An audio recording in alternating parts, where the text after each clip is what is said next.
Eu queria dar as boas-vindas a vocês, colegas, alunos, interessados em literatura brasileira, no programa de literatura brasileira. Contar um pouco a história desse seminário. A ideia de realizá-lo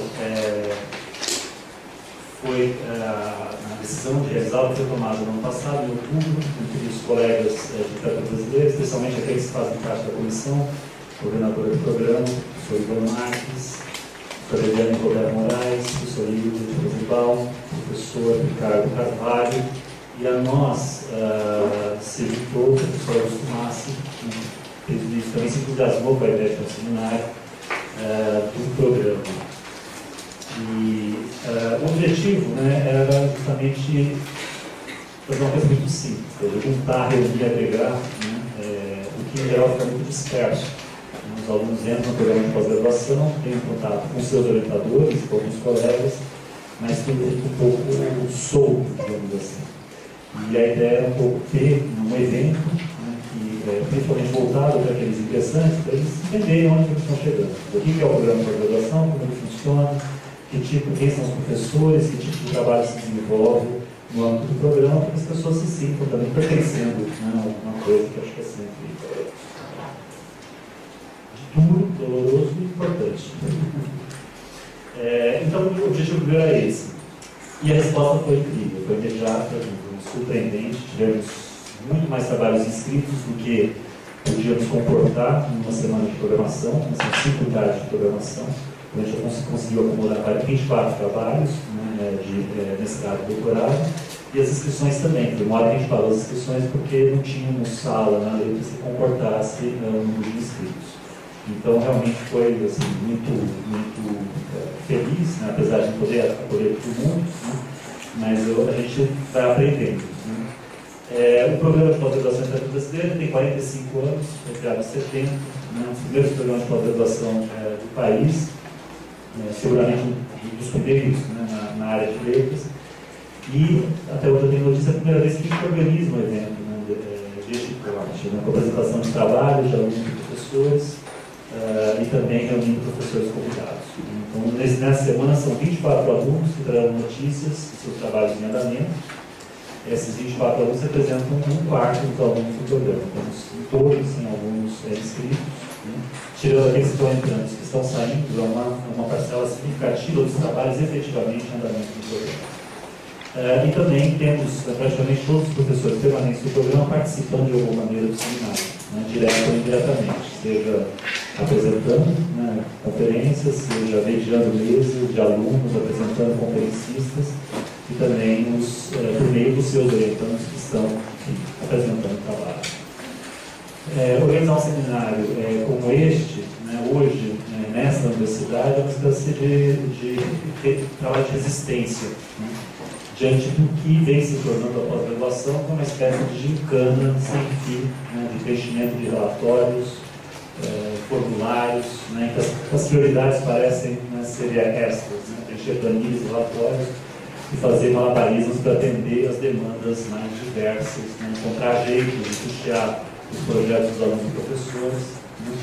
Então, fico muito contente de poder realizar isso com os colegas, porque de fato você precisa vencer toda essa floresta burocrática para conseguir realizar uma coisa como essa. Essa máquina burocrática institucional ela incentiva muitas vezes e acaba justificando também uma tendência ao isolamento na pós-graduação. Os trabalhos muitas vezes acontecem de maneira muito isolada ou em pequenos grupos formados pelos orientadores, os orientandos de cada professor, sem que isso tenha uma circulação maior no próprio programa.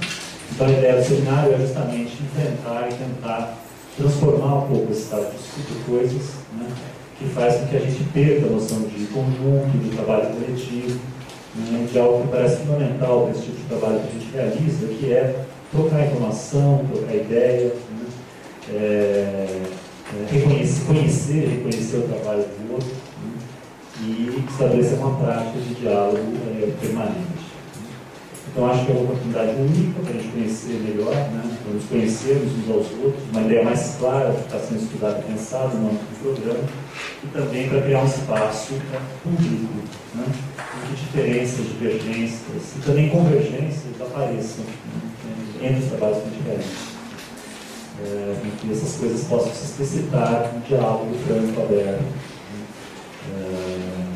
o que me parece ser muito bom e saudável. Então é muito simples o que a gente está fazendo, mas também, né, dentro do quadro geral da conjuntura, é bastante ambicioso e bastante complexo. Por último, eu queria agradecer, né, ao grupo de estudantes de pós pela adesão imediata. Elas se formaram para a gente, essa comissão coordenadora do programa, e elas trabalharam com uma dedicação, com um empenho impressionante.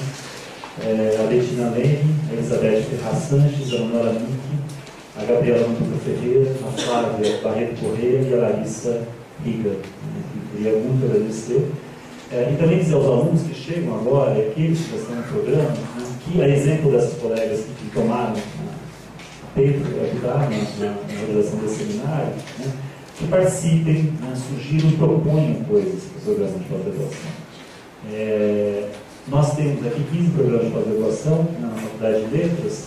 Na literatura, nós somos o único programa que é PROEX, Programa de Excelência Acadêmica. É um programa que nos dá, né, recursos de fato extraordinários para realizar o que pensarmos, o que quisermos. Então, eu queria deixar claro para os alunos, quer dizer, que as iniciativas, são muito poucas as iniciativas que chegam da gente, até por desconhecimento. E, efetivamente, podemos realizar, né, enfrentamos todas as chatices, digamos, das burocracias, mas, efetivamente, podemos realizar muita coisa. Dificilmente uma iniciativa que chegue de alunos não é atendida. Né? Realmente existe uma boa vontade, existe uma possibilidade real do programa para isso. Então, imaginem, pensem, criem, né, e sugiram coisas, porque, né, elas podem ser realizadas. Então, enfim, o seminário, o espírito do seminário é esse, trazê-lo para também dizer, olha, o programa está aqui, está disposto, está aberto, tem possibilidades grandes de realização. Bom, dito isto, a gente, vou apresentar, né, rapidamente o Zé Miguel Bonic, que vocês quase todos conhecem, né, o Zé Miguel. E ele foi, a gente escolheu o Zé Miguel para abrir, né, esse primeiro seminário, um pouco que dá o tom, digamos, do coro, né, de convergências e de eventualmente contrários, né, que vai se armar, que eu espero que se arme ao longo dessa semana. Né. Desde o primeiro momento, quando surgiu a ideia do Zé Miguel, todo mundo muito encantado com a possibilidade de que ele viesse fazer essa abertura, ele aceitou de pronto o convite. Né. Os motivos são vários. Né. O Zé Miguel, ele tem uma trajetória aqui na USP, né, fui recuperar a trajetória dele, ele se graduou na USP em 1970, vou falar as datas, tá? Se graduou na USP em 1970, né, que é quando estavam se constituindo os programas de pós-graduação, não tanto na literatura brasileira como na teoria literária, né, se formou mestre em 74, doutor em 80, quer dizer, deve ter sido uma das primeiras carreiras, né, digamos, nesse formato de formação mesmo, de mestre, doutor. Isso, né, que vocês estão fazendo, começou a ser trilhado nos anos 70. O Zé Miguel, Dimas, eles são professores da nossa área, que pela primeira vez fizeram mestrado, doutorado, e fizeram com uma certa velocidade, digamos assim, né? Eram outros tempos, de outro time também, mas fizeram com uma certa velocidade. O Zé Miguel tornou-se professor em literatura brasileira em 73, teve uma passagem pela Unicamp, de 76 a 79, no momento de criação do Instituto de Estudos da Linguagem, que levou para Campinas uma geração notável de grandes professores e pensadores de literatura brasileira. Geração dos meus professores, estudei no Unicamp, a professora Vilma Areias está aqui presente, vai falar com a gente amanhã, uma dessas professoras que foi, quase todos a convite do Unicamp, formar o Instituto de Estudos da Linguagem no Unicamp. E a partir de 80, né, se não me engano, o Zé Miguel ficou, ele teve a possibilidade de ficar em Campinas, mas por convicção e gosto, já me contou isso, né, quis ficar na literatura brasileira da USP. De lá para cá, desde os anos 70, ele publicou Corpos Contrários, a música em torno da semana de 22, em 77, Nacional Popular na Cultura Brasileira, em 82, O Sonho Sentido, em 89, Sem Receita, Ensaios e Canções, em 2004.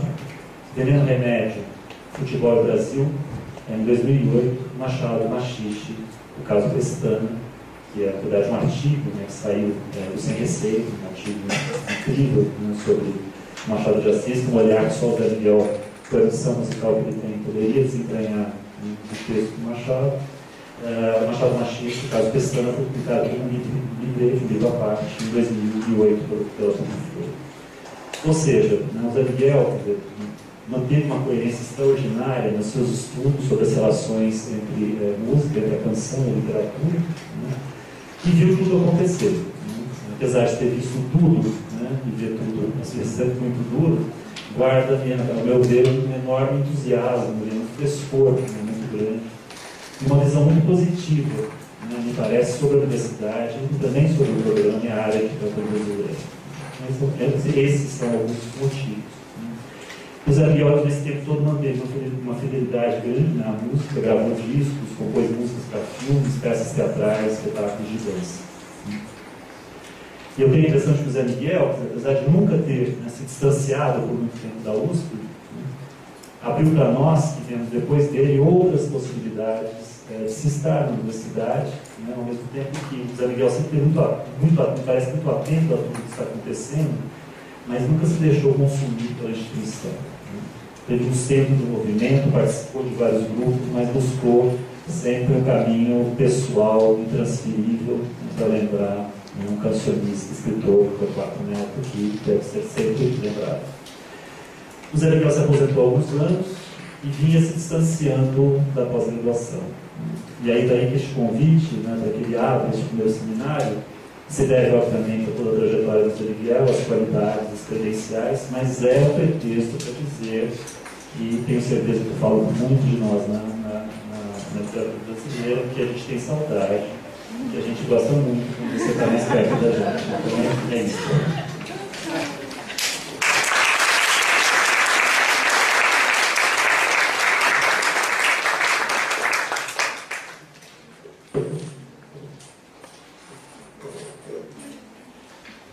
Muito obrigado por essa apresentação, por essa acolhida, por esse convite e também meus cumprimentos, assim, a minha declaração de total entusiasmo pelo ritmo, pela dinâmica que o Grupo Atual de Literatura Brasileira instituiu a área, né?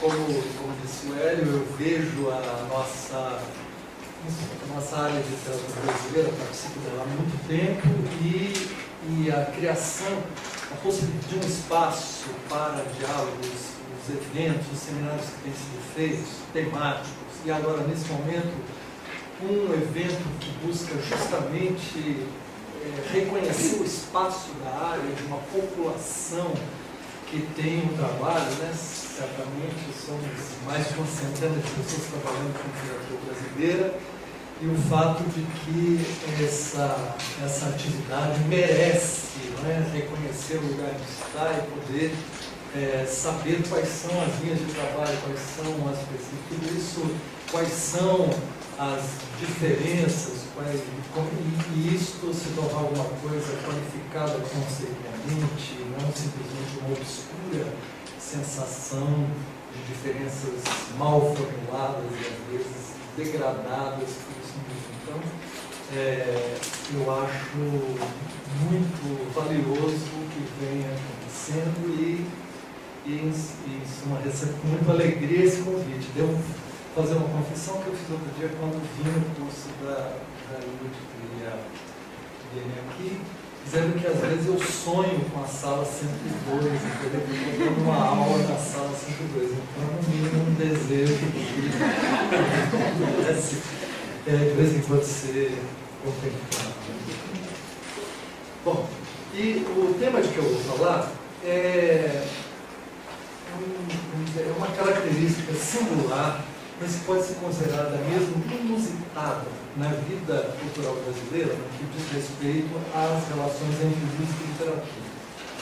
Essas relações são muito diferentes daquelas que pode se observar nos demais países latino-americanos, num país, vamos dizer, da mesma língua como Portugal,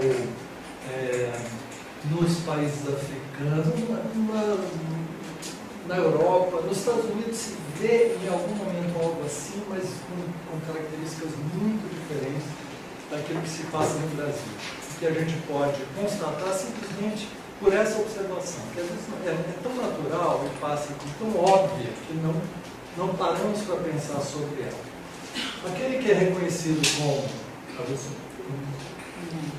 certamente, os vários cancionistas brasileiros, talvez o mais consensualmente admirado como tal, Chico Buarque, é autor de 5 romances.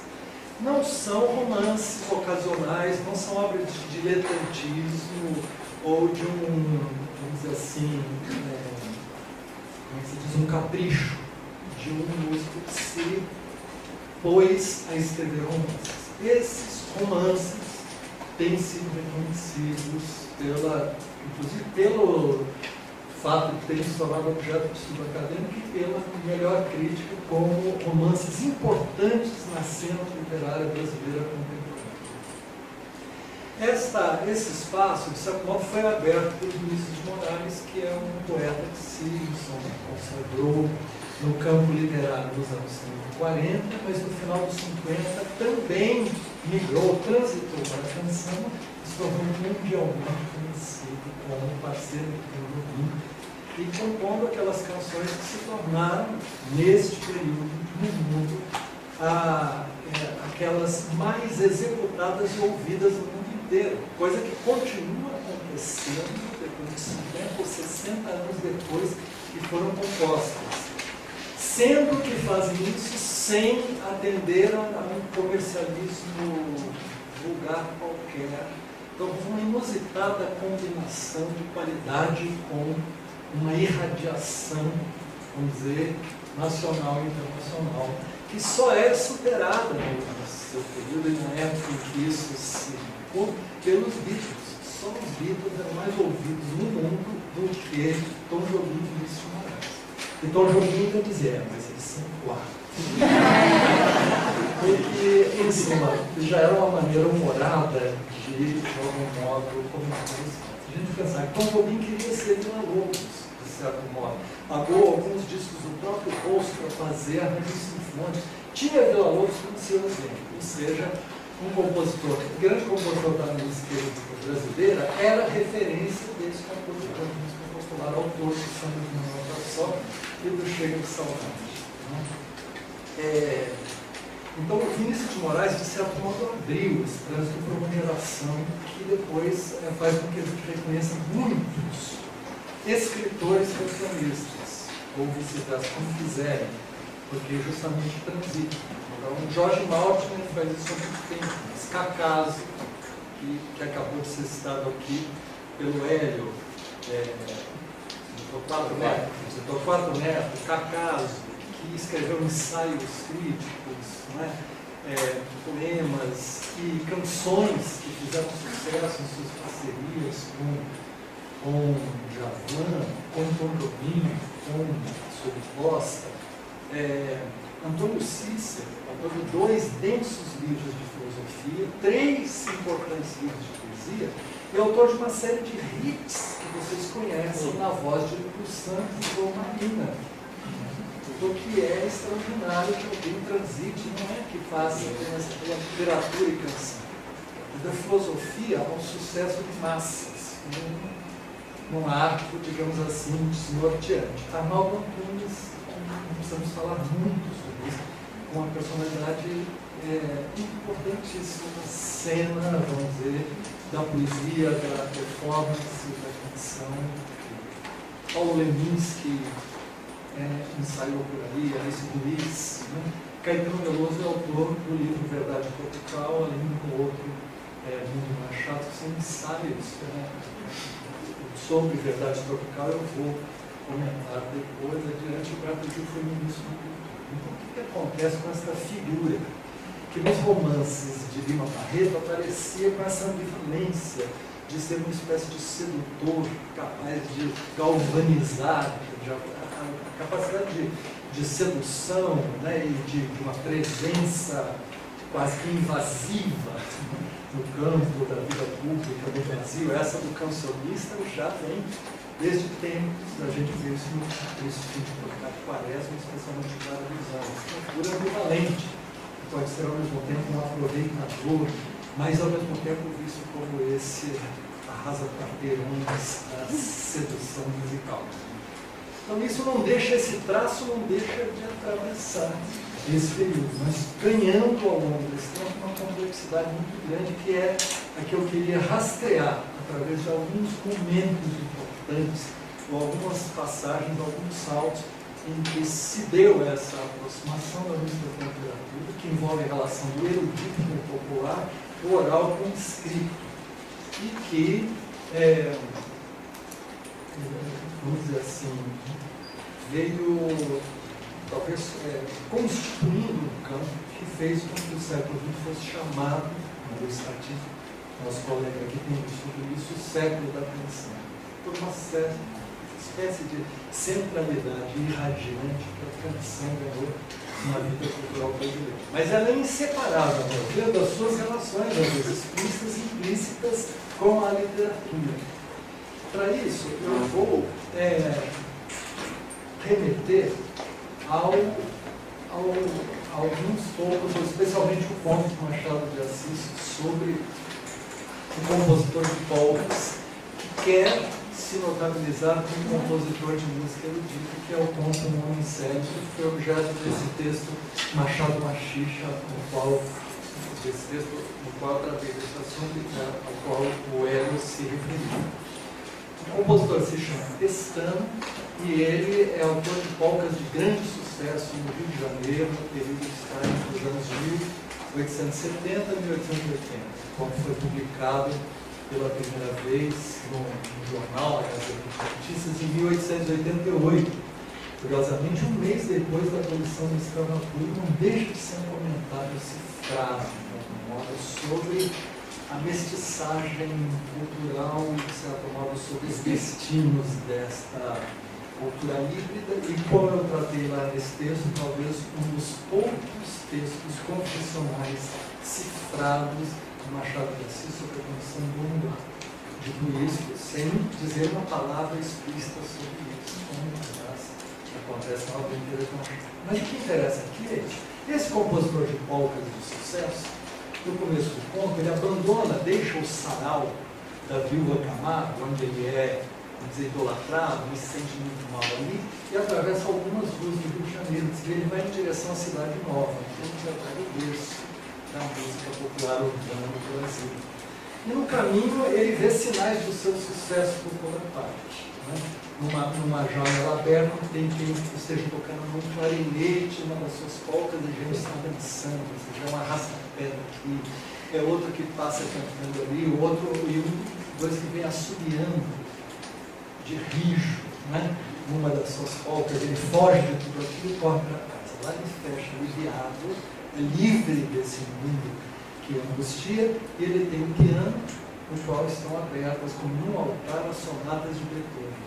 E ele passa a noite tocando Haydn, Mozart e Beethoven, núcleo duro do classicismo vienense, para no final das contas fazer um noturno, um prelúdio, uma sonata, uma suma, passar do sucesso de massas para a glória da música erudita. O que acontece é que essa noite é falhada, ele não consegue vamos dizer, esta inspiração que busca. No dia seguinte, no entanto, sem que ele espere, ele é tomado por uma inspiração musical, no momento que ele ia sair para dar uma aula, e aí ele corre do piano e aí sim ele consegue compor, a coisa flui, e é mais uma saltitante madeira, e faceira, sincopada, dançante, fatada ao sucesso, mais uma coisa. Então, tem alguma coisa de um desejo reprimido que está presente ali. Isso aparece com uma complexidade muito grande, com muitas indicações de muitos planos da cultura e da sociedade que estão em jogo nessa situação que eu chamei de um logro complexo, porque é um fracasso-sucesso, né? O questão está sempre entre o sentimento de fracasso que redunda em sucesso, ele quer rebater, mas ele não consegue, a certa altura ele quer desistir de tudo, diz as polcas que vão para o diabo fazer dançar, vão para o inferno fazer dançar o diabo, mas vem a frase que diz, as polcas não quiseram ir tão fundo. E, portanto, ele está condenado aqui, ele vai assim até o fim da vida, quando ele segue os editores que estão à volta dele todo o tempo, porque é um momento de crescimento, florescimento, de comércio de partituras, que alimenta uma cidade dos pianos. O piano é um instrumento fundamental do salão burguês, na verdade, das casas de família, é um instrumento que passa por uma generalização muito grande disso, e por acaso tem um estudo sobre isso, diz como a interrupção do tráfego negreiro, da compra de escravos, mobilizou uma parte da renda para a compra de pianos. Então, aqueles escravos que carregavam os pianos são substituídos pelos próprios pianos que nas casas, especialmente as moças, esperando maridos, tocam pianos, portanto tocam serestas, valses, polcas, às vezes justamente algumas peças clássicas ou semiclássicas, e esse é o repertório corrente. É um repertório pouco definido no que diz respeito à separação entre o erudito e o popular. Nunca no Brasil se consolidou, podemos dizer, até hoje, uma vida, vamos dizer, em que a música erudita tenha constituído um espaço reconhecido. Por exemplo, na universidade nós podemos perguntar aqui quantas pessoas frequentam o concerto, até quantas já foram alguma vez a um concerto, e talvez muitos nunca foram, porque nós somos pessoas cultas ou que participam de outras artes estão distantes disso. Ao passo que a música popular tem uma presença enorme. Lourenço Mano diz uma passagem que esposos de escravos eram chamados para cantar na ópera Ida, por exemplo. Ou alguém que tocava no baile pode tocar também no concerto. Uma modinha pode adquirir foros eruditos. Uma valsa pode estar numa seresta, num plano, olha, ir para como se fosse para um plano erudito, ir para um plano popular. Portanto, essa indefinição dessa fronteira é uma marca constitutiva dessa vida musical brasileira. De certo modo, é isso que nós temos aqui, quer dizer, Machado de Assis flagrou isso como se fosse um nervo desta questão, expondo o que é essa indefinição na forma de uma ideia, como diz Walter Benjamin em Drama Barroco Animal, porque você tem um elemento que é nucleador de todo um processo sociocultural que ele está expresso ali, quando isso ganha uma espécie de polaridade interna, que está na mesma figura. Ele é o compositor de polcas e ele é o que toca Mozart, Haydn e Beethoven. Né? A primeira leitura do texto poderia nos levar a pensar que trata simplesmente, em suma, de um sujeito que se meteu a cedo, né? Quis dar um passo maior que as pernas, e, portanto, seria uma ironia de primeiro nível. O sujeito tentou abrir asas para um plano em que ele não poderia, algo que não conseguiria, e, portanto, a ironia se esgotaria aí. Mas não é o caso desse ponto, porque o ponto é inequívoco. Tocava Raimondo bem. E quando ele desiste de fazer pop, aí acaba voltando a fazer, lá estava a mesma nota genial. Não tinha perdido aquela nota genial.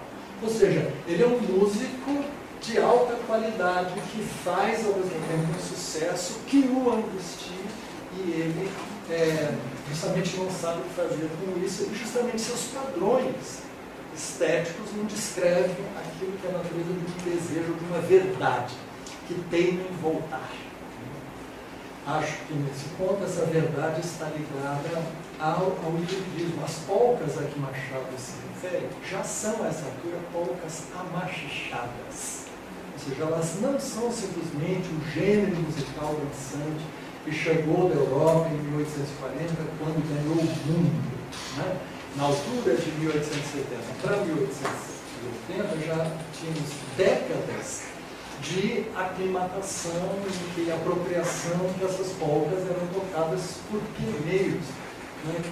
Muitas vezes por músicos populares, justamente que tinham inserido nessas polcas uma marca, vamos dizer, sincopada, contramétrica, como dizem os etnomusicólogos, que fazem com que vamos dizer, o gesto de corpo que elas peçam são completamente, não é tom,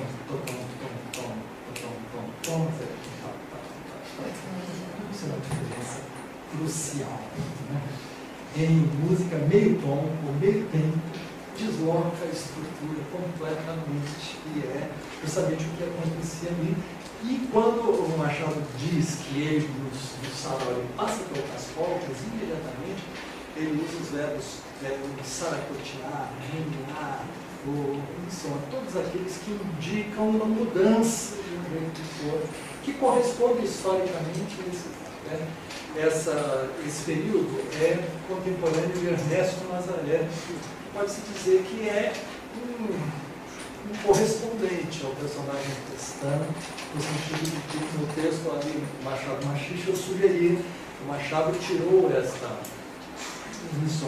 figura do mesmo caldo de cultura que produziu Ernesto Nazaré, que era um pianista que tocava música erudita, escreveu mais tarde um improviso do concerto de Carlos Villalobos, uma marcha fina do Chopin, e é autor de Brejeiro, Nazaré, Bruno de Cavaquinho, e quantos outros vocês quiserem, 200 tantos brasileiros, que na verdade são machiches, que fazem parte da nossa memória coletiva, quase que popular.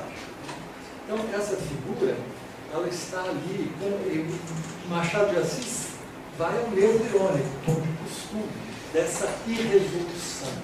Irresolução que tem uma marca política, no fim das contas, porque o editor, afinal, pede a ele uma polca para alguma queda dos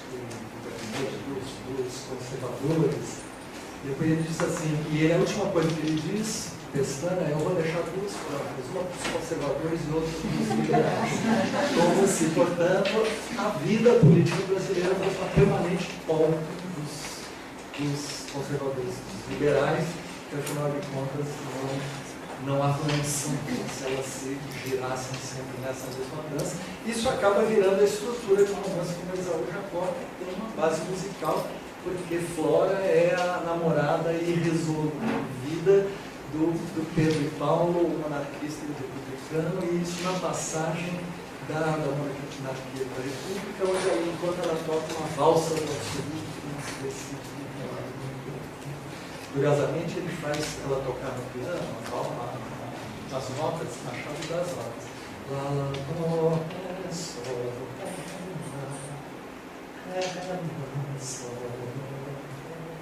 Curiosamente, Machado de Assis compôs um motivo espelhado. O espelho, que é o tema, todo o livro está baseado no espelho.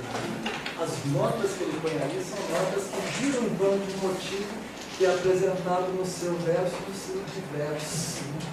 Isso, essas questões vão fundo, né? Essa indefinição de repertório, por exemplo, está no Crime Lá Menor, né, onde Maria Regina quer tocar peças mais clássicas. A tia pede para ela tocar uma quadrilha, uma coisa mais palatável. Né? Toda a dificuldade é a introdução de um repertório mais denso, num ambiente que vive essa atmosfera difusa, mas de onde justamente o Pestana está com a cifra de uma questão, que é o popular quer ser erudito. De certo modo, podemos dizer que o erudito quer ser popular. A gente pode chamar isso de complexo de Pestana, e esse complexo de Pestana pode ser rastreado ao longo da música literatura brasileira, ou da música brasileira ao longo do século XX. E deixa as suas marcas até hoje. Portanto, ele foi uma questão fundamental. E acho que eu estou colocando isso para traçar um campo onde isso já vinha de maneira latente. E quero apenas dizer que, recentemente, foi revelado um documento de um homem chamado Célio Monteiro, que em 1956 escreveu uma carta a Aloysio de Alencar Cunha. Essa carta só veio a público agora num site chamado Ernesto Nazaré 150 anos, que me conta que na casa, na tradição familiar deste senhor Célio Monteiro, remontando a avó dele, ela promovia saraus, que podemos calcular como estando aí nos anos 1870 e 1880. E esse Saraus, que ela descreve muito bem, ela conta-se que o jovem Ernesto Nazaré, que estreou muito novo com as suas primeiras obras de sucesso, quando tinha 15, 16 anos, se tornou um frequentador da casa e se tornou uma espécie de mestre-capela daquela casa, né, cumprindo essa função que parece a questão. Diz também essa narrativa familiar que Machado de Assis frequentava esses saraus. A essa altura, Machado de Assis, no final do Império, e, portanto, quando inclusive ele escreveu um conto, ele era afiliado ao Clube de Beethoven, que era uma instituição no final da monarquia que promovia a música clássica. Ele era, vamos dizer, bibliotecário do Clube de Beethoven. Mas agora você imagina onde ouvir, para quem queria ouvir música clássica, ouvir onde? Né? Evidentemente, os concertos eram poucos, os saraus com esse repertório misturado, e gravações estavam muito longe de existir. Então, segundo essa narrativa, Machado pedia para Ernesto Nazaré que ele lhe tocasse Schumann. E, portanto, Machado ouvia Schumann por Ernesto Nazaré, segundo essa narrativa, envolvido naquele momento, como se fosse assim, uma oportunidade única de ter esse acesso. Esse assunto, essa narrativa, ela merecia ser pesquisada. É um tema de história cultural que podia ser rastreado para se ver o quanto há de imaginário, ou fantasioso, ou real nessa coisa, que é possível ir atrás. Um belo tema de pesquisa. E, portanto, eu não estou aqui sugerindo, tomando como verdade, estou tomando como uma sugestão que é um instigante ou intrigante, mas que nos remeteria a esta possibilidade justamente de que o acesso à música erudita só podia se fazer pelo popular. Ou seja, ela não tinha o campo separado por essa fronteira, mas o quanto, portanto, a experiência da música erudita, ela está marcada, necessariamente misturada, e, portanto, é disso que é desse lastro que nós extraímos de alguma coisa dele depois. Né? E é claro, fique dito também que se há algum fundamento nessa história, não quer dizer que o ponto de Machado de Assis é um ponto a clé e, portanto, a questão seja nessa. Eu volto a insistir naquele ponto. Trata-se de um caldo de cultura no qual o Machado inventou um músico filtrado pelo seu ceticismo que condensa um processo de longa duração, que nós podemos chamar complexo de questão, que atravessa o século XX, no qual projetou interrogações, segredos raciais, profundos, que eram seus. Então, ou seja, essa é uma dimensão da criação literária, né, com qual nós podemos traçar algum vínculo com na verdade, com a vida musical real. E isso nos interessa, né, mas não, evidentemente, essa transposição direta nem essa redução. Dito isso, eu passo a uma figura já citada que vai ser fundamental para essa passagem, para a reversão do complexo de Pestana, que é Vinícius de Moraes. Vinícius de Moraes reverte o complexo de Pestana, que é, como nós dissemos, um poeta já reconhecido a certa altura no campo literário, no campo da poesia do livro, transita para a canção, que por sua vez se faz reconhecer ali, sem que isso elimine uma outra coisa, e ele passa, na verdade, a transitar entre esses dois lugares. Há um depoimento do próprio Vinícius, no livro, recolhido num livro chamado Samba Falado, do livro Crônicas, extremamente interessante. Ele conta que, em 1957, ele recebeu uma declaração calorosa de Manuel Bandeira ao pé do ouvido, dizendo que o sucesso popular em música era o único que ele, Bandeira, invejava. E esta situação o fez lembrar de algo que aconteceu muito antes nos anos 30, quando Vinícius de Moraes estava em vias, pelos seus 19 anos, de lançar o seu primeiro livro de poesia, Caminho para a Distância. Nessa época ele era uma espécie de Delfim, dando uma poesia idealizante, tratada em estilo elevado, e estava ligado ao grupo de Otávio de Faria. Portanto, um grupo que tinha uma ligação, uma posição política de direita, ligada a uma religiosidade, um catolicismo idealizante e muito afastado do que seria o Vinícius que nós conhecemos depois, que vai para a dicção modernista, que assume o coloquial, irônico, a sensualidade, o erotismo, se torna um dos maiores poetas eróticos da literatura brasileira, e também o cancionista. Isso não era o que se passava naquele momento, mas Vinícius conta que ele vinha fazendo uma viagem do Rio para São Paulo com esse grupo, Otávio Farias, outros poetas, amigos, de trem, quando o trem quebrou no meio do Vale do Paraíba, numa cidade, não sei se Resende, Barra Mansa, à noite, eles são obrigados a circular um pouco pela cidade, esperando que o trem seja consertado. Nesta situação, andando assim de noite, eles veem um soldado que vem vindo uma outra direção oposta, e passa por eles, assoviando uma música chamada Canção da Noite. Canção da Noite era da autoria de Vinícius Moraes. Aos 15 anos, Vinícius, que cuja propensão boêmia muito precoce, e sua ligação primeira já com a canção, tinha feito 2 sucessos de música popular: Loira ou Morena e a Canção da Noite, com os irmãos Tapajós. Então, é justamente um eco desse sucesso que vem na figura desse homem. Esse popular que passa por ele e diz que isso provoca nele uma das maiores emoções da sua vida. Por quê? Ele não pode confessar para ninguém que ele é autor daquela música. Isso não pegaria absolutamente bem, né? Na esfera de reconhecimento cultural e naquela específica com a qual ele estava comprometido. E ele, no entanto, sente ali que é como se, naquele momento, ele tivesse sentido um destino. Esse cruzamento, que são 2 campos opostos, que se cruzam.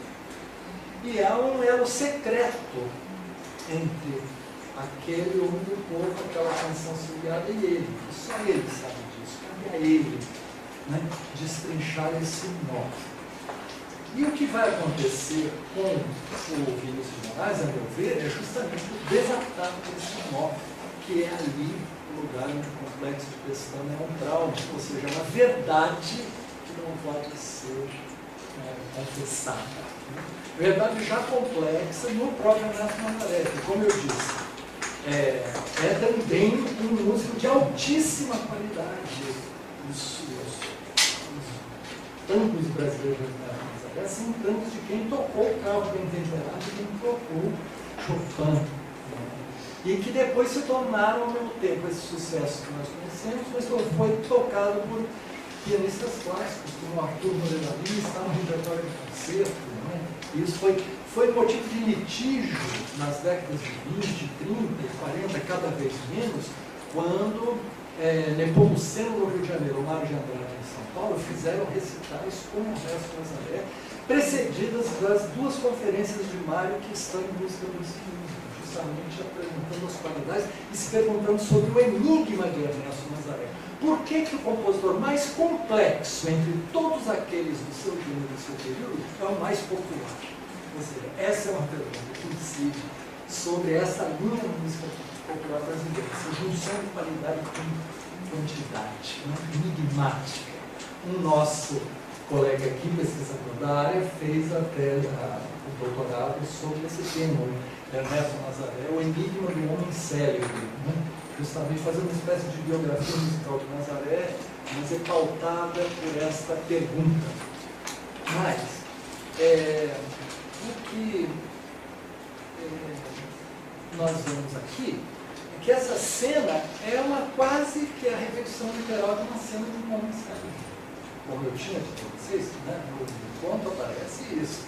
Pestana vem vindo em direção à Cidade Nova, E já perto de casa viu dois homens, um deles passando rintezinho com Pestana e começou a assobiar a mesma polca, rijamente cumpriu. O outro pegou o tempo na música e foram os dois abaixo, ruidosos e alegres, enquanto o autor da peça, desesperado, corria meter-se em casa.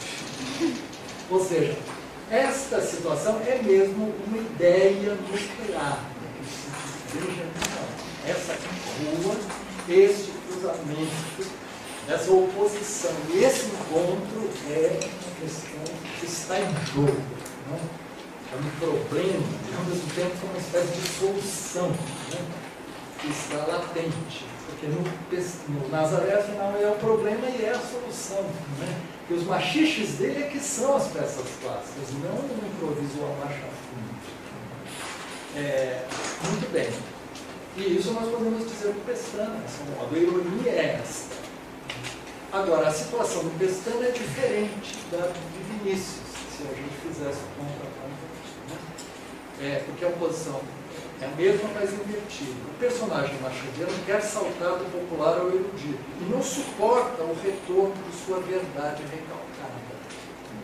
A verdade, na verdade, está ligada ao fato que ele é filho do padre, certamente mulato, filho da escrava. Essas são coisas que são indicações, inclusive pela data do conto, um mês depois da Lei Áurea, mas em soma. A polca machichada é a cifra de toda uma verdade que o Pestana denega e ao mesmo tempo retorna. Enquanto Vinícius de Moraes retornará um dia do erudito ao popular, é tomado de uma emoção reveladora, que está barrada por causa dos outros. Mas como se aquele assovio perseguido sinalizasse uma verdade a ser perseguida por ele. Então, para Pestana, cruzar com a assovia polca é um confronto cruel com a sua verdade mal tolerada.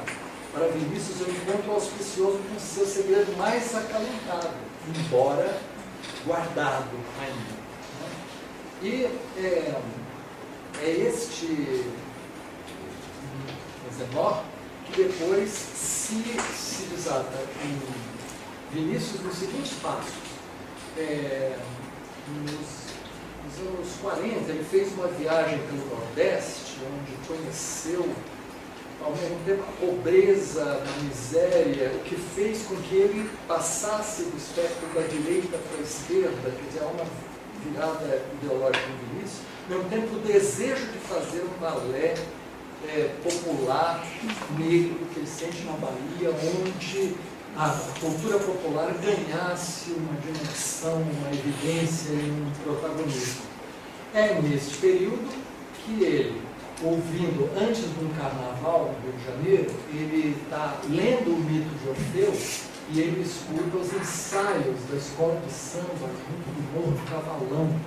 E ele é tomado por um desses insights transformadores, porque ele tem a vontade de unir o mito de Orfeu com a favela e promover uma espécie de grande, quer dizer, uma obra, um teatro musical que seria, que poria em cena esta vertente, vamos dizer, que universalizaria o universo do samba como sendo da ordem da tragédia do carnaval.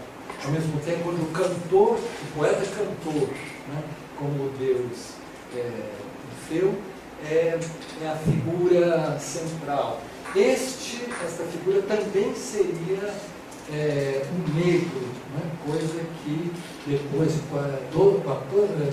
14 anos depois, quando a peça foi realizada, em 1956, no Teatro Municipal do Rio de Janeiro, era uma peça musical em parceria com o Pongolim e com atores negros. E, além disso, punha em cena a paixão, o núcleo fundamental da paixão do Orfeu, que é central na vida e obra de Vinícius de Moraes. As questões fundamentais desse, depois disse, né, que ele era o branco mais preto do Brasil, todas elas estivessem contidas neste momento, neste arranque, né, de 1942, que só, no entanto, se realizou ao longo de uma lenta elaboração que veio, portanto, se realizar. E quando se realizou, em 1956, isso o levou a Tom Jobim, que ele conheceu por apresentação de outros como alguém que era um jovem talhado para realizar as canções que ele buscava ali. Tom Jobim também devia pensar que era um leitor de Carlos Drummond de Andrade, e, como eu disse a vocês, fazia arranjos para rádio de música popular, na época do samba canção, mas que tinha como vamos dizer, seu grande modelo Villa-Lobos. Perguntou se tinha algum dinheirinho naquela parada, e afinal se tornou autor de uma série de parcerias, e essas parcerias resultaram não apenas na peça em si, mas que, por sinal, na forma do filme, o Filmeiro, o Correio Mundo, mesmo que o Vinícius tenha detestado o filme, que puxava para o exótico, para o turístico e tal, mas esse filme se tornou uma espécie de emblema do Brasil durante muito tempo. E, inclusive, na biografia de Barack Obama, escrita antes deles entrar na vida política, em onde eles perguntavam sobre o enigma dele ser um filho de uma moça de classe média branca do Kansas, com um negro queniano, que ele não sabe por quê, como explicar isso, ele só descobre o dia que ele vai com a mãe assistir o filme dele. E ela está bestificada diante do filme. Ela disse que assistiu quando eu tinha 16 anos, nunca tinha visto coisa tão linda na vida, e que aquilo que ela queria que o filho visse. Simplesmente, quando ele vê o filme, primeiro ele vê aqueles cantores brasileiros, aqueles sambistas emplumados, parece pássaros emplumados, carnaval, tocando aqueles sambas, ele acha que já viu tudo e quer ir embora no meio do filme. Mas quando ele vai chamar para ir embora, que ele vê no rosto dela, com a luz azul da tela projetada no rosto, é na tela do rosto dela que ele vê que aquele deslumbramento permanecia.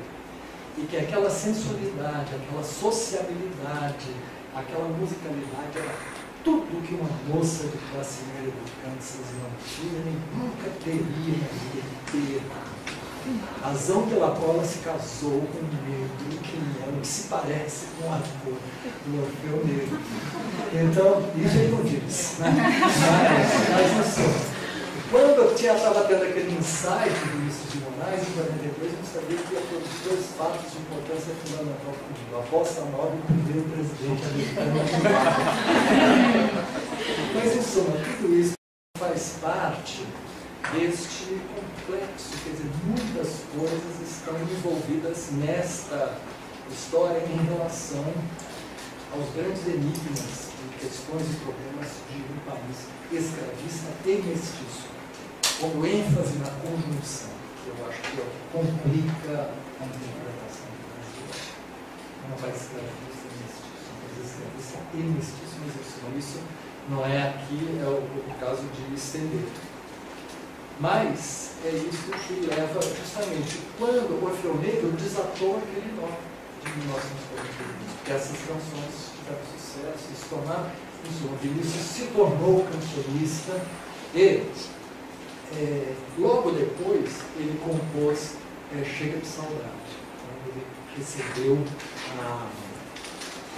ele recebeu a música de Tom Jobim, viu que tinha uma coisa de novo ali, era ao mesmo tempo um choro cadenciado, mas com alguma coisa inteiramente nova na linguagem musical, e ele queria corresponder a isso.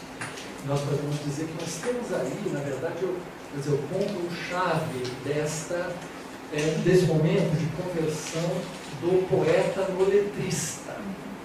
Porque ainda o Orfeu Negro estava escrevendo o texto para ser publicado. Aqui ele tem uma música para colocar letra.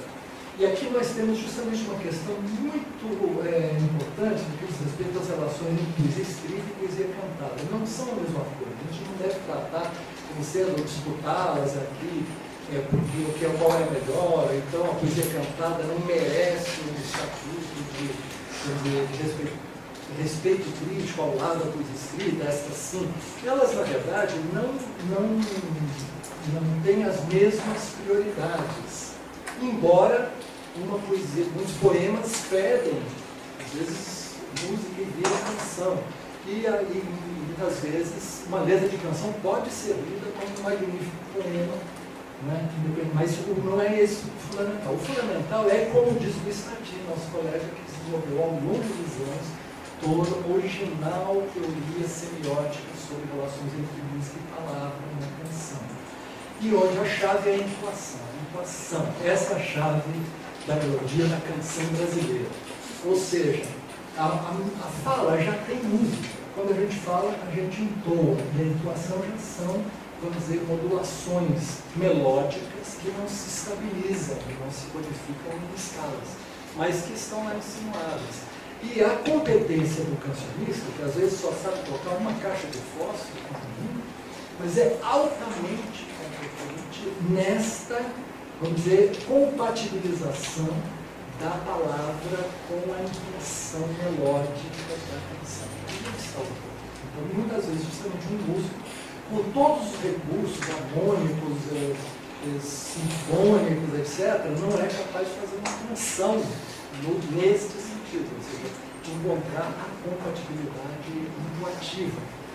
E, por isso, no Brasil, nós podemos dizer que nós temos poesia escrita e temos poesia cantada. Né? São dois campos. Mas temos essa originalidade, que é a extrema permeabilidade entre um e outro, que faz com que ele passe de um campo ao outro, como é o caso do Vinícius, mas passe, sabendo que não se tratava simplesmente de fazer das letras de música peças literárias, ou seja, com as mesmas, vamos dizer, necessidades dos poemas. E é o que a gente vê bem no seu depoimento de Vinícius de Moraes no mesmo livro Samba Pará. Nós podemos dizer, ele diz assim, Vinícius sentiu em Chega de Saudade uma música inteiramente nova e original, inteiramente diversa de tudo que ele viera antes, mas tão brasileira quanto qualquer choro de Pimpichimbinha ou samba de cartola. Ele quis então se aplicar a descobrir isso, como que ele teve continuado, às vezes, fazer as tentativas, né, para encontrar esta solução. Nós podemos dizer, essa é uma ideia que o Francisco Bosco enunciou, que eu acho interessante. Por letra numa canção, significa, do ponto de vista poético, realizar uma superforma fixa. A canção não é um somente, mas só que, quando é dado uma canção, você tem todas as sílabas definidas. Você tem que colocar essas sílabas quase com pinça, com precisão microcósmica. E não é só colocar o tamanho, porque tem que seguir o andamento da frase. Em que lugar a frase melódica está tensionando ou repousando naquele momento da melodia. Portanto, as palavras, para encontrarem a tal compatibilidade intuitiva, tem que seguir essa espécie de coloração, de tonalidade que a melodia sugere, né, com o seu correspondente poético. Então, ele diz que procurava essa relação sílaba a sílaba. E foi indo aqui, ele ficava martelando, até que um dia ele encontrou a última palavra, estava na praia com as duas filhas, ele deu um grito, e as meninas se assustaram. Elas começaram a chorar, mas é porque ele tinha justamente como dar aquela, vamos dizer, resolução. Porque aí diz ele depois, eu cantei e recantei o samba, prestando atenção a cada detalhe, a cor das palavras, em correspondência à música, a acentuação das tônicas, aos problemas de respiração dentro dos outros. Então, esses são as palavras com que ele mesmo está distinguindo o problema novo com que ele se defrontava, que é a letra de canção. Nós podemos dizer que Chega de Saudade dá uma série de elementos para mostrar como é a letra de canção, mas como alguém muito instrumentado poeticamente pode fazer essa canção. Há um certo isomorfismo, correspondência da melodia com a letra. E as canções isomórficas são as canções que são os manifestos da bossa nova. Além de Chega de Saudade, que faz isso de uma maneira mais relaxa, o samba de uma notação e o desafinado fazem isso de maneira compacta. Né? A tentação de mostrar isso, mas não teríamos tempo. Mas, de todo modo, é uma declaração de amor, o samba de uma notação só, com base numa relação entre duas notas. E as relações de intercâmbio harmônico, de tensão e resolução entre as duas notas, são isomórficas à relação amorosa de tensão e resolução entre alguém e o seu amado e sua amada. Eis aqui este sanguíneo feito de uma nota só. Outras notas vão ficar, mas a base é uma só. Enquanto ele fala, a melodia não muda, a harmonia vai toda mudando. Portanto, mudando a cor dessa mesma nota. Essa outra é consequência do que acabo de dizer. Como eu sou a consequência inevitável de você. Na verdade, são duas. Tônica e dominante, com seus encadeamentos harmônicos complexos, e estabelecendo com isso um isomorfismo com a relação amorosa, que faz disso, portanto, uma canção de amor com alta consciência reflexiva sobre a linguagem que ele está praticando, que é um traço da auto-modernidade da arte, extrema consciência dos próprios processos. Na segunda parte, tanto a gente existe por aí que fala, não diz nada, quase nada. Já me te dizer que eu estou buscando, enfim. Nada, eu voltei com... Ou seja, a segunda parte, que a música nós chamamos o B, é uma parte em que o sujeito transita pelas escalas todas, pelas notas todas, como se fosse um campo aberto possível. Eu poderia ir para todas as notas, quer dizer, aceitar todas as soluções, mas voltei para a minha volta. Quer dizer, cantada maior que essa, uma promessa, né? Como essa feita com tal grau de, vamos dizer, coerência estrutural. Mas isso, assim como o desafinado, se você disser que eu desafino, saiba que se me provoca imensa dor, só que privilegiados têm ouvido igual ao ser, eu posso apenas o que desviver. Isso aí é uma canção em que a bossa nova nessa altura, como introduzia acordes, harmonias, que eram usados na música erudita, impressionista, Debussy, Fauré, ou no jazz mais avançado, mas não era usada na canção. A bossa nova foi acusada de desafinada. Então a canção finge que é desafinada. Né? Só que, fazendo com que a melodia repouse nos pontos mais tensos da harmonia. Portanto, faz a harmonia transparecer na melodia. Se você disser que eu desafino amor, saiba que isso em mim provoca imensa dor. Então, é uma espécie de resolução que resolve pontos tensos, uma maneira de, eu mesmo mentindo, devo argumentar que isso é a bossa nova.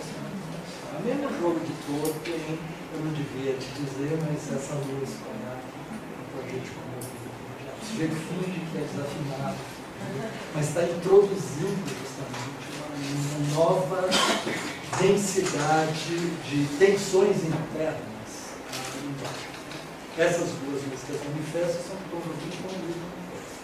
Enquanto que o Samba de Malvação, aliás, o Chega de Saudade, como falei, é cheio, né, se a gente parasse para dizer isso, cheio de ecos internos, de rimas em espaço curto, rimas internas.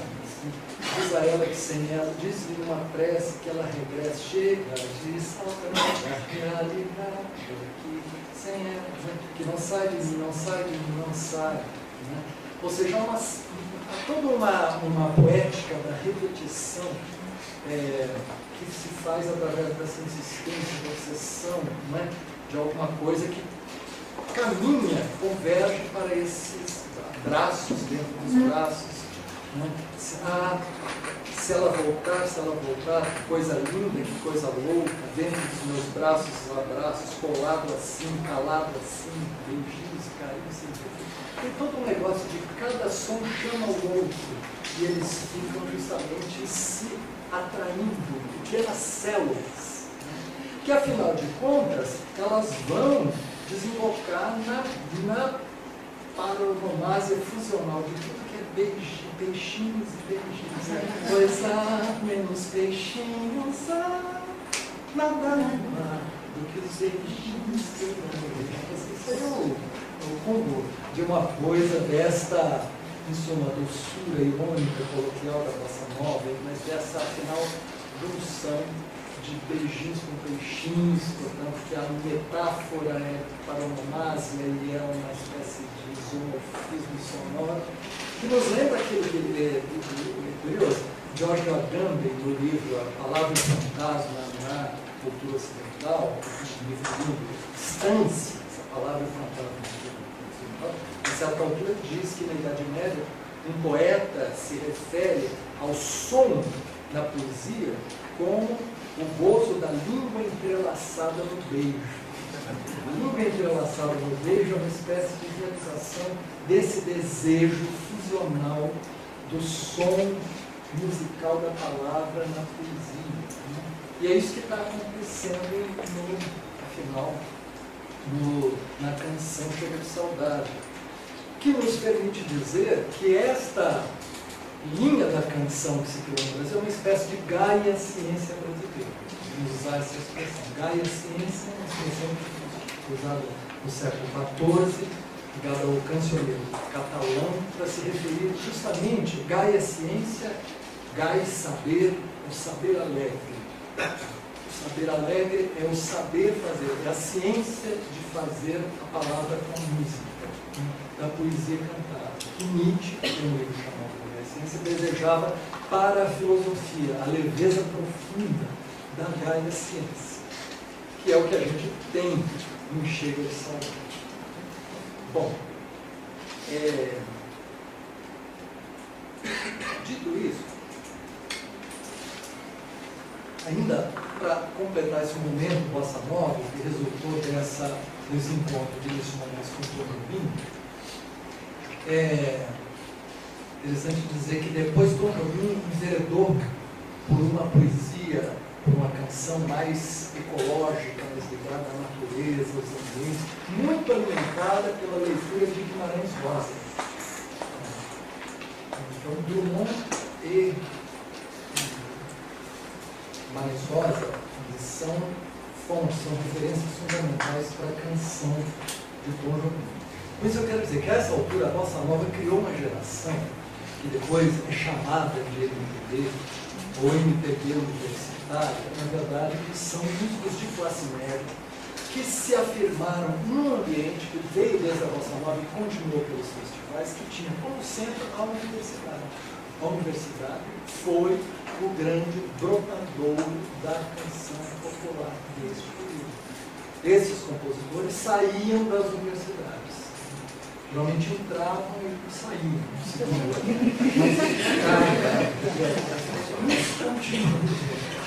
Mas o negócio, esse toque seria a marca de toda essa geração. O que significa que, mesmo quando, a partir daí, não escritores, eles estão em relação com escritores. Então, Mário de Andrade, João Cabral, Guimarães Rosa, Clarice Lispector, Oswaldo de Andrade, são figuras fundamentais que estão em diálogo com o que aconteceu com a canção brasileira nesse período. Eu quero chamar a atenção de vocês para o seguinte: se vocês pegarem o último disco do Tom Jobim, no encarte dele, tem um texto misterioso que está posto lá. Ele é simplesmente o momento do recado do morro de Guimarães Rosa, quando o recado é dado pelo recadeiro Orgulho, né, o eremita, que diz aquele grupo de viajantes que vai para o sertão, tentam entender o recado e não entendem e baixam o silêncio, onde só se ouve assim como se fosse um medrar das plantas, agarrando as pedras. E é isso que é a última palavra de Tom Jobim. Seu testemunho o recado foi dado, mas ele permanece ali como latente. Quero dizer que há uma mitologia poética na canção brasileira que está em total diálogo com a literatura.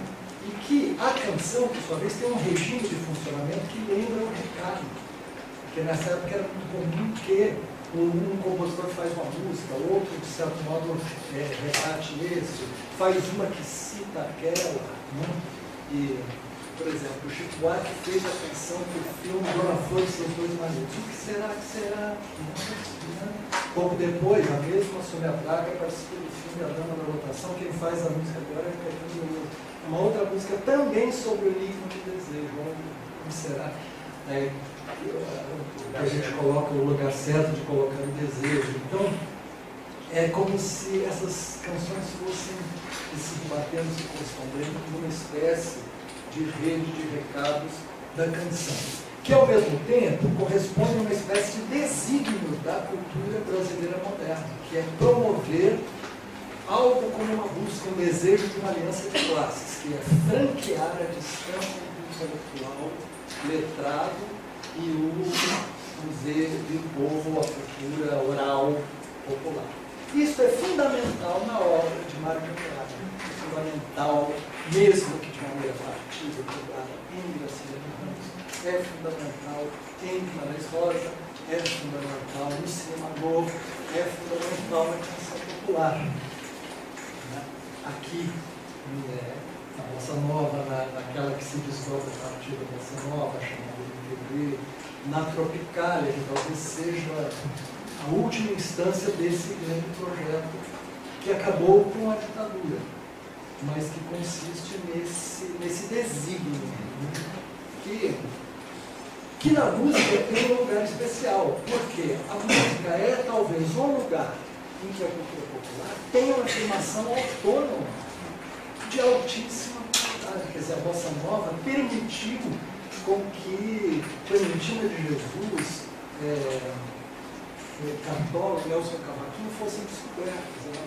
O crítico Timorão, José Ramos Timorão, que é anti-Bossa Nova, que acha que influência estrangeira, na verdade não reconhece o fato de que na Bossa Nova está esse jogo como na cultura brasileira moderna, de incorporar de maneira original a informação externa e de um modo, como eu acabei de dar o exemplo de desafinado, na verdade, é harmonias do jazz e de Debussy, mas que estão sendo usadas de uma maneira completamente outra. Mas, justamente, em vez de pensar que a Bossa Nova simplesmente afastou da verdadeira cultura brasileira, ela permitiu uma espécie de autoconsciência da canção que permite com que, não por acaso, Nelson Cavaquinho e Cartola, que estavam esquecidos desde os anos 30, porque pertence a uma vertente melancólica do samba e não a vertente da malandragem, e que fossem, portanto, legíveis, né, a partir disso, por uma verdadeira dialética. Né? Então, essas questões, elas estão, acho que postas na altura dos anos 60, e elas fizeram com que, então,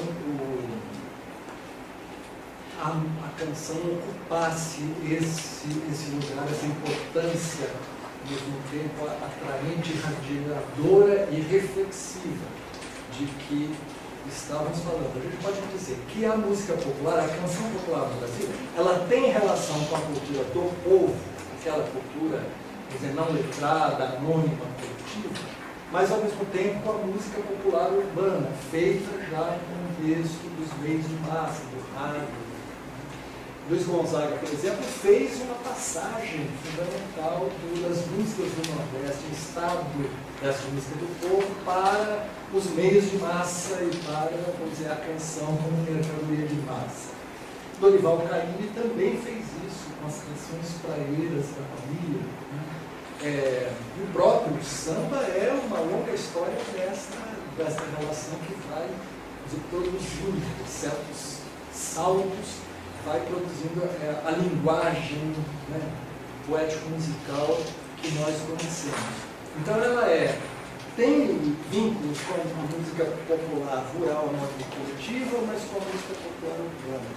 Com a cultura artística autoral, essa cultura de, vamos dizer, de poetas ou autores que têm uma obra marcada por um estilo próprio, por uma problematização própria, ou seja, ela tem autores que nós reconhecemos como poetas da nação, ao mesmo tempo que ela se inclui e enfrenta, num jogo complexo, a ser discutido, a cultura de massa ou a indústria cultural.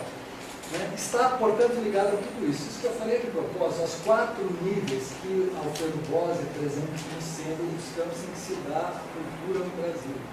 Cultura do povo, cultura popular, cultura urbana, obras individuais autorais de arte e indústria cultural propriamente dita. A canção popular pertence a todas essas sem se limitar a nenhuma, pelo menos nessa altura que estou lhes falando, no século da canção.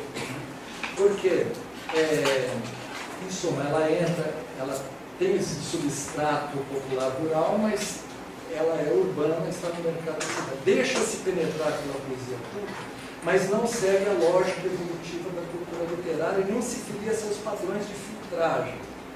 Obedece ao ritmo de permanente aparição e desaparição do mercado, né, mas da circularidade envolvente de um campo por outro, e reproduz no contexto da indústria cultural, tensionando muitas vezes as regras da estandardização e da redundância mercadológica, que são dadas na leitura urbana como sendo a marca da indústria cultural, em que elas estão, pelo menos, nesse período que estamos falando. Né? Hoje esse quadro mudou, a gente tem que parar, porque no século XXI isso é diferente. Nós estamos falando dessas décadas, da segunda metade do século XX, onde tudo isso, portanto, a música popular vem a ocupar esse lugar, por isso mesmo, complexo, central e irradiante. Quem tomou para si a consciência desse fato foi Caetano Veloso. Caetano Veloso é um artista que, mais do que nenhum, explicita a canção como ocupando deste lugar. Portanto, tanto pode remeter ao samba de roda do contemporâneo, como Nelson Ned e Valdir Soriano, né, na música de massas, o romantismo de massas, de Brega, né, por sua vez, Roberto Carlos, mas a bossa nova, a vanguarda e a poesia concreta, o Jorge Andrade, o Jimi Hendrix, porque tudo isso olhado como a complexo cruzamento de informações que se dão neste campo, vamos dizer, imantado pela canção. Então, popular e pop, mas no sentido que quem conhece o Orwell sabe o que significa arte pop e a questão da reflexão sobre a arte no mundo da mercadoria. Então, tem em alto grau a autoconsciência da arte, com sentido da paródia, do comentário crítico sobre a linguagem que usa, a multiplicidade de polissemias em todos os níveis, desde a apresentação, interpretação vocal, corporal e tal, e poética da ficção. Então, Veloso, a certa altura, se permite, por exemplo, faz uma música para o Roberto Carlos. Roberto Carlos canta, mas põe uma frase de Nietzsche: estive no fundo de cada vontade encoberta. E de repente temos Roberto Carlos cantando com toda a ironia e ao mesmo tempo uma espécie de senso de devassamento de fronteiras que está implicado nisso num jogo ambivalente. A música língua é uma espécie de reflexão sobre o papel da língua portuguesa no mundo, quer dizer, na linha da reflexão messiânico-sebastianista de uma pessoa, né? Citando Pessoa e Rosa, né? A certa altura ali, não vou me demorar nisso. A música O Quereres é feita toda uma glosa dos paradoxos, dos oxímoros barrocos, né? E a terceira margem do rio, que é uma letra para uma música de Milton Nascimento, é uma interpretação do ponto de Clarence Rosa, uma interpretação feita pela canção, que é ao mesmo tempo uma espécie de ensaio poético sobre o conto de Clarence Rosa, feito na linguagem da canção. Para não se estender sobre isso, não me estender sobre isso, no final, por exemplo, ele diz: Rio tão menor que nosso pai. Porque ali para ele a terceira margem do rio na canção é esse lugar ambivalente em que a canoa vai abrindo a água, esse lugar em que a água se abre, portanto é o risco na água. A terceira margem do rio é o risco passageiro da água, né?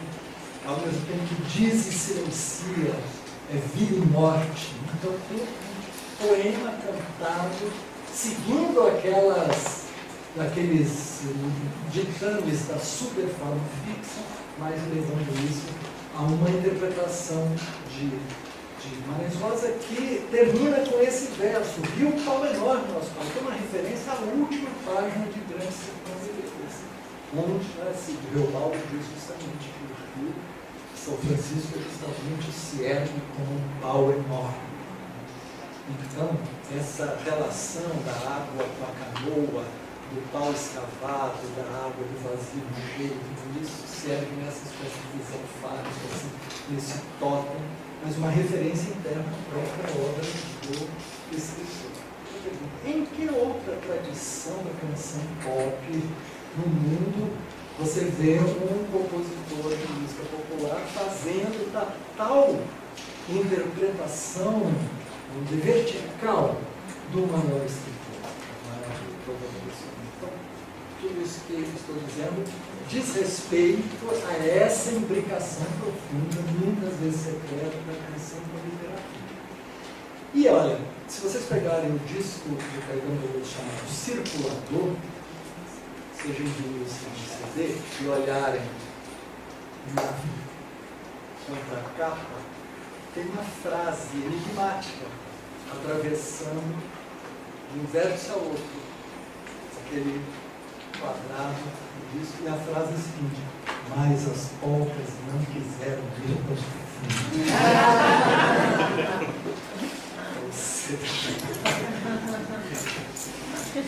Você vê muito sobre isso, mas funciona. A questão continua e a questão, portanto, a identificação daquele núcleo. Não é? Aqui, no Caetano já não é mais o problema do erudito do popular. Essas fronteiras não estão mais postas como questão. Não é? Nos trata de dar o passo que vamos dizer assim, que franqueia uma interdição. Mas é uma espécie de reconhecimento desse caráter de politização do mundo que está, de algum modo, na cultura de massas e como isso, de algum modo, se importa. Né? Com todas as intenções das verticalidades, horizontalidade própria, né, desse campo que está assinalado ali. Mesmo para quem tem no mesmo disco a terceira margem do livro, a canção que eu acabei de comentar. Muito bem. Então, aqui nós estamos já num outro patamar do tal complexo de Pestana. Né? E acho, e aqui também nós temos esse caso. Não só os compositores são interessados, leitores, têm o seu repertório formado pela literatura, mas nesse caso também é escritor. No caso, o Caetano que escreve o livro da Arte Tropical, e Chico Buarque que escreve 5 romances e escreverá outros até quando puder, porque tomou o gosto pela coisa, evidentemente. Chico Buarque tem uma relação com o romance que parece com Pestana, no sentido de que ele quer o romance, filho do historiador, né? Agora, inclusive, neste último livro, está lá aquele superego imenso do homem que lê todos os livros sem parar, né? Não pode escrever o livro final, a fantasia dele, porque tem que ler todos. Essa imagem de pai, ou seja, filho do maior historiador brasileiro e grande crítico literário, e ao mesmo tempo escreve, faz as canções que já dariam qualquer um por satisfeito, mas no entanto está lá escrevendo romances. Curiosamente, eu digo, os dois maiores cancionistas. Cancionista, eu estou dizendo aqui, no sentido daquele que tem essa relação específica da poética da canção. É aquele que faz a música e em seguida a letra para aquela música. Faz a letra e a música, porque há outros vários que fazem mais música do que letra, como o próprio Tom Jobim, né, que são grandes instrumentistas, que são grandes, músicos em outros níveis. Nesse caso, eu acho que o Caetano Veloso e Chico Buarque é a realização máxima desse princípio que é o sujeito que está ali no encontro da letra com a música. São os dois escritores ao mesmo tempo. Um é romancista, o outro é ensaísta. Se vocês me disserem, mas ensaísta, como assim? Então, porque reina leu-se pouco, talvez, aqui no nosso meio, o livro Verdade Tropical, um livro de 500 páginas, que parece ser exibicionismo narcisista de um popstar. Então, geralmente passa por isso que as pessoas preferem acreditar. E não chegam a acreditar. Quando foi a tradução desse livro anunciada nos Estados Unidos, alguém, um jornalista, um crítico, apresentou Caetano Veloso ao público americano dizendo o seguinte: imagine alguém que compusesse como Bob Dylan, cantasse como Charles, fosse um performer como Prince e escrevesse como Susan Sontag. Então, isso aqui pode ser uma vontade, que seja, mas essa vontade é significativa. E significativa porque o livro, quem deu ao livro este valor, mesmo em um texto de combate ideológico, de forte crítica ao Caetano, mas a partir do reconhecimento do valor literário do livro, foi Roberto Cláudio.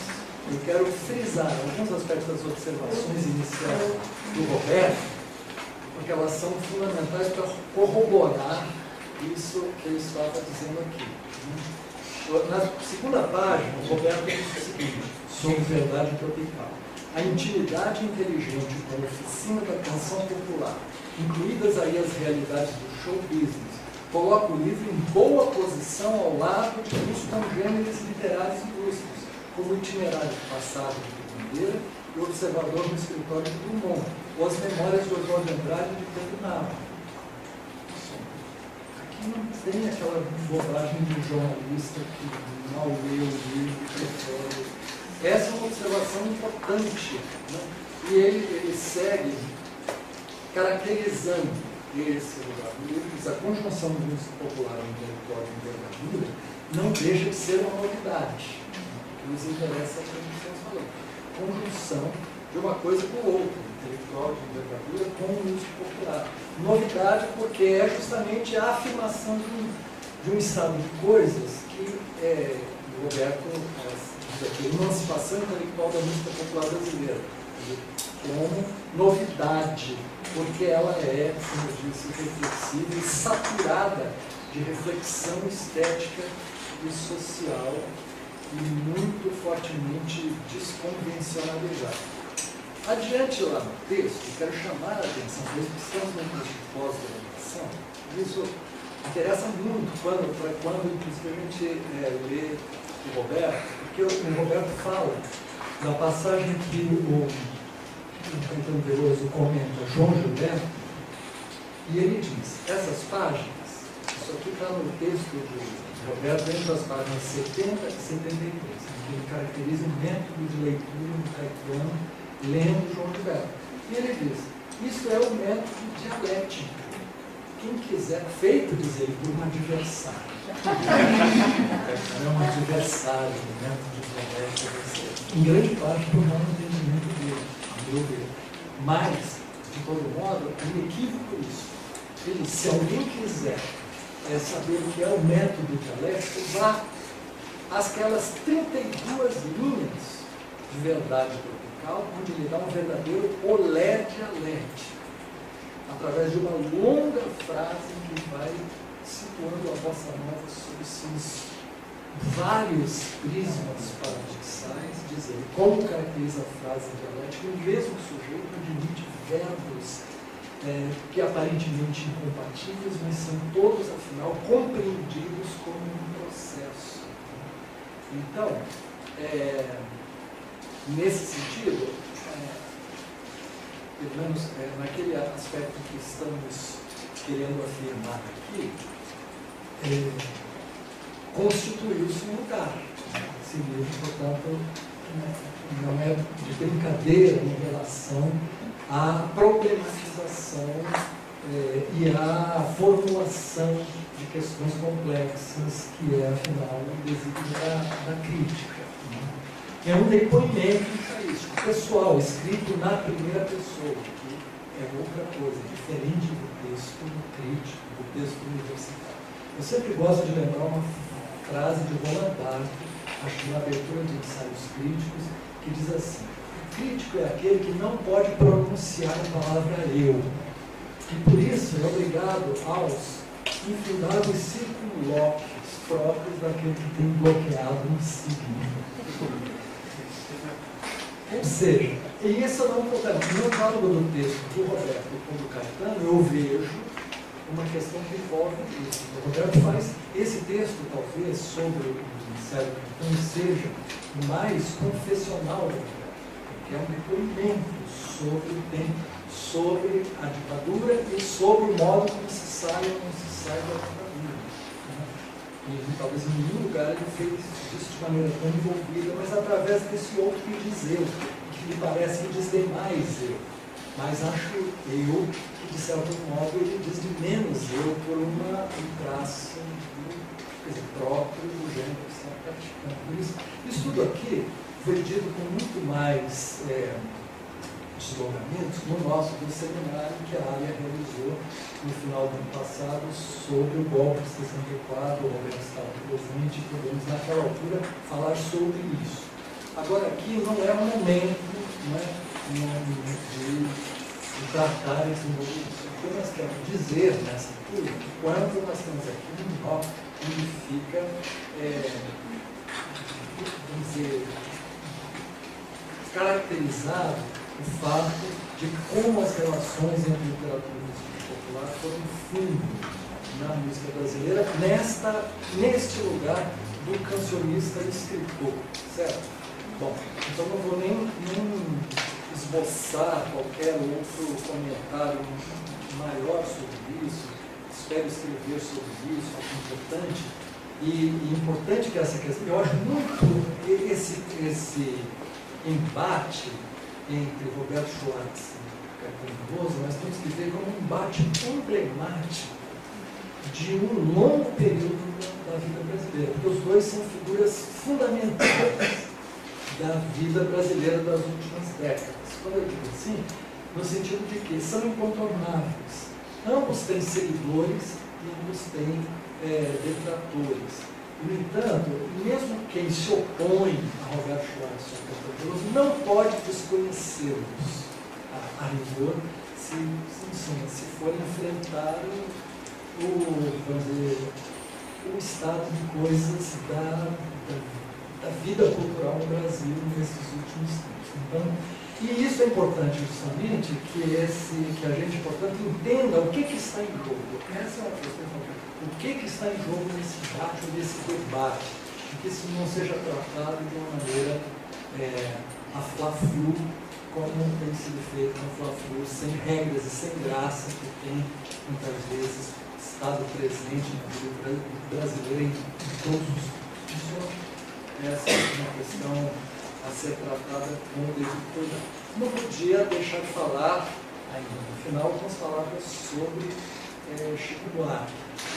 O romance parece a Chico Buarque uma espécie de complemento da canção. Em algum lugar ele já falou algo assim, como que a canção, ela necessariamente, imprime um caráter eufórico. A canção, ela chama para um componente de sedução, de prazer imediato, que o romance pode, por outro lado, explorar uma linha disfórica. Então, quando ele